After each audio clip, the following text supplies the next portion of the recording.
আর জীবনে উঠবো, আর জীবনে উঠতো না, আর রবিন আর জীবনে উঠবো, আর জীবনে উঠতো না, আর জীবনে উঠতো না। আজকে চলে গেছিলাম নান্দিয়া সাঙ্গন বেকো মার্কেট শিশু ও কিশোর উন্নয়ন মেলায়। তারপর হয়ে গেল আনিস ভাইয়ের সাথে দেখা। আনিস ভাইয়ের সাথে হাঁটতে হাঁটতে চলে গেছিলাম মেলার ভিতরে। মেলার ভিতরে গিয়ে দেখি প্রচুর প্যাক। স্লিপ খাইলে চলে যাবো নানুর বাড়িতে, আমার পাশেই কিন্তু আবার আমার নানুর বাড়ি। তারপর দেখি ছোট ছোট বাচ্চারা মিনি ট্রেনে চড়তেছে, খুবই ভালো লাগলো দেখে। আমার চাচা পেঁয়াজও বেচতেছে, খুবই সুস্বাদু পেঁয়াজও আছে, আরো জিলাপি, মেলার ঐতিহ্য। এই ভিডিও কি ভরে যাইবো? এবং এখানে হচ্ছে রং তুলি দিয়ে হাতের মধ্যে ছাপ দেওয়া হয়, ছাপের দোকান। এরপরে আছে বিক্রমপুর চটপটি হাউস। এখানে হচ্ছে জাদুর খেলা দেখানো হচ্ছে, জাদুঘর। এটার ভিতরে ঢুকলে মানুষ অজ্ঞান হয়ে যাইব। চলে আসবেন সকলাপুরা এই মেলাতে আসতে পাবেন। এবং আমরা খাইতেছিলাম তখন জিলাপি।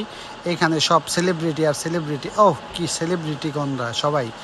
আমি নিয়ে নিলাম আমার ছেলের জন্য একটি বিমান কিনলাম 50 টাকা দিয়া। তারপর চলে গেলাম দোলনা চলার জন্য। বয়সটা ছোটো বানায় দিয়েছিলাম, বয়স হয়ে গেছিলো আমার কম।